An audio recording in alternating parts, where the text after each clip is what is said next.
मौला अमीरुल मोमिनीन के इल्म और क़ज़ावत के बारे में कुछ चीज़ें बाद में बयान करेंगे, कुछ आज बयान कर दें कि एक मशहूर वाक़या है। सवाल करने वाले ने सवाल किया कि हमारे यहाँ एक बच्चा पैदा हुआ है जो कुत्ते और बकरी से हुआ। आम तौर पर जब बात की जाती है जेनेटिक्स वगैरह में, ज़ाहिर एक लिंक होना चाहिए। मिसाल के तौर पर गोट फैमिली, काऊ फैमिली, डॉग फैमिली, इनमें ज़्यादा चांसेस होते हैं।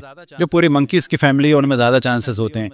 अब मसलन हिरन का और बकरे वगैरह का क्रॉस हो सकता है, घोड़े गधे का ये हो सकता है। अब इसमें कितने इम्कानात हैं, तो ज़ाहिरन बहुत ज़्यादा इम्कानात नहीं है, लेकिन किसी ने यह सवाल किया था सिर्फ मौला अमीरुल मोमिनीन को चेक करने के लिए।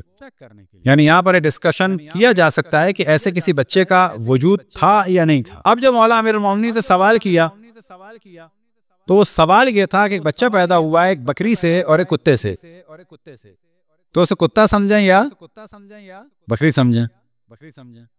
तो आपने फरमाया कि उसके सामने पानी रखो, अगर वो मुंह डाल के पिए तो बकरी है और जबान से पिए तो कुत्ता है। अब उस शरीर आदमी ने कहा कि हमने पानी रखा है, कभी जबान से पीता है, कभी मुंह डाल के पीता है। इमाम ने फरमाया उसे बिठाओ। बकरी के बैठने का अलग तरीका होता है, टांगे अंदर हो जाती हैं। कुत्ते के बैठने का अलग तरीका होता है, ऐसे टांगे फैला के बैठता है। बकरी कभी ऐसे टांगे नहीं फैला। उसने बिठाया, कभी ऐसे बैठता है, कभी वैसे बैठता है।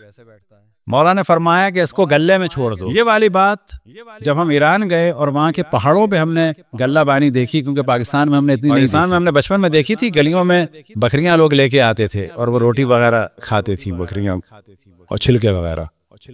पहाड़ों में हमने नहीं देखी थी कभी।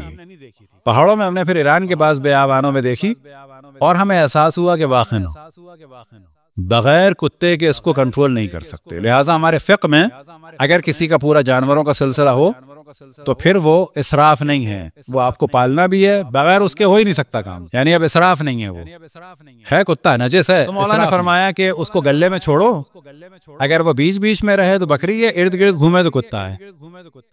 यानी कुत्ते में खुद ऐसी फितरत है कि वो ऑटोमेटिकली अगर बकरियों के साथ होता है तो वो अपने मालिक की ख्वाहिश को समझते वो उसकी खुद ब खुद निगहबानी करता है। तो उसने कहा कि हमने छोड़ा, कभी बीच में रहता है, कभी कोनों में चला जाता है। तो इमाम ने कहा कि उसको पेशाब करते हुए देखो कि वो किस तरह से पेशाब करता है। तो उसने कहा कभी वो डांग उठाया करता है, कभी बकरी की तरह से करता है। वो काफी खेल चुका। और अगर इन चीजों में देखें तो मौला अमीरुल मोमिनीन डीपली मुख्तलिफ उलूम से कहा जा सकता है और साइकोलॉजिकली एतबार से भी जानवरों की कैफियत को बयान कर रहे हैं, फिजिकली भी बयान कर रहे हैं। आखिर में उसने जब सारी चीज़ों में खेल किया तो इमाम ने फरमाया कि ऐसा है कि उसको ज़िबा करो, अगर ओजड़ी निकले तो बकरी है और अगर आते निकले तो कुत्ता है। तो अब अगर हर चीज़ को आप अलग देखें तो पता चलेगा कि मौला अमीरुल मोमिनीन मुख्तलिफ उलूम और मुख्तलिफ चीज़ों पे पूरी नज़र रखते हैं। और यही अगर किसी ने इम्तिहान लिया, अगर वो शख्स इम्तिहान ले रहा था तो गलत नहीं कर। लिहाजा रिवायात में नकल हुआ कि जब इमाम ज़मान अलैहिस्सलाम ज़हूर फरमाएंगे, ये ऊपर यही जिम्मेदारी है कि इमाम ज़मान अलैहिस्सलाम से जाके जो है फ़िक़ही मसाइल पूछें। बाबा आपको अगर इमाम ज़मान पर यकीन नहीं हो रहा तो ज़बरदस्ती है, वाक़ई ज़बरदस्ती है कि आप उनको इमाम माने। लेकिन अकल कहती है कि जाके उनसे पूछो, यानी बगैर पूछे आपके ऊपर वाजिब नहीं होगा। अच्छा तो आप जाके उनसे फ़िक़ही मसाइल पूछें। आप कह सकते हैं कि फ़लाने सन में जो पूरी दुनिया में इक़्तिसादी एक प्रॉब्लम हुआ था और कोई इक़्तिसादान नहीं समझ सका, मसलन ये प्रॉब्लम था, आप बताएं क्या था। इमाम की ये जिम्मेदारी होगी कि आपको आपके इल्म के हिसाब से मुतमईन करें। अब अगर कोई एस्ट्रोनॉमी का आदमी और कहता है कि जब हमें फलानी चीज़ एक स्पॉट नजर आया है फलानी जगह पर, इतनी जगह पर, वो बता दें क्या है।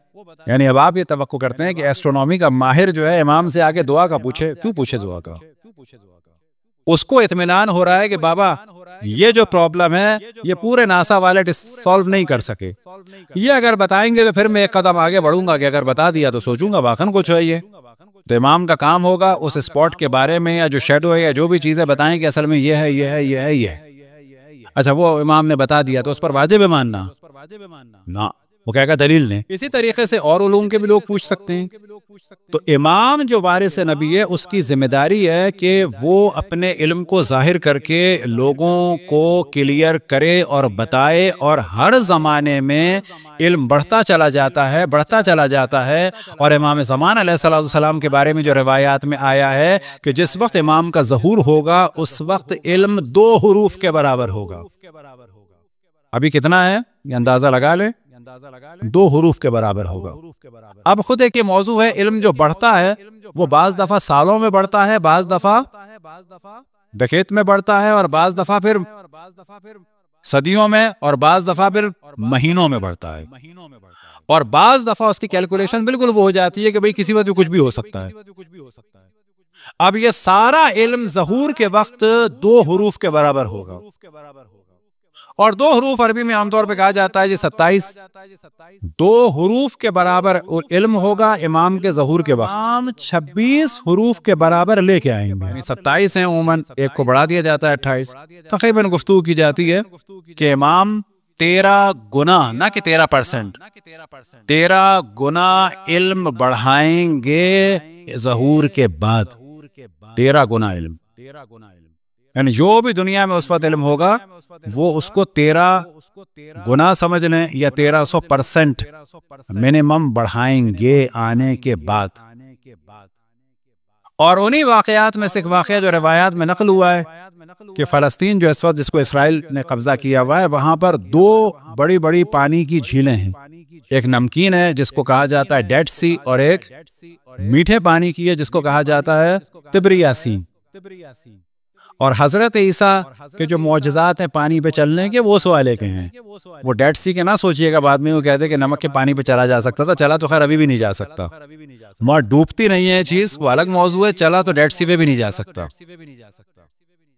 तो वो तिब्रिया सी के हैं। तिब्रिया सी के बारे में यह है कि ज़हूर से पहले वो खुश्क, फिर इमाम तिब्रिया सी से, खुश्क से मुराद पानी कम हो जाएगा माज़रत, और इमाम तिब्रिया सी से तौरा निकालेंगे। तौरा से मुराद ये तौरात और ताबूत सकीना। ताबूत सकीना क्या है, ऐसा कुरान में जिक्र है कि उसमें अंबिया बनी इसराइल के तबर्रुकात हैं। ये इमाम निकालेंगे और यहूदी उलमा के सामने पेश करेंगे। डंडे से नहीं काम होगा, याद रखें। डंडा या जंग उससे है कि जो दलाइल के आने के बाद इमाम पर हमला करेंगे, जैसे कि सुफियानी या दज्जाल किस्म के लोग।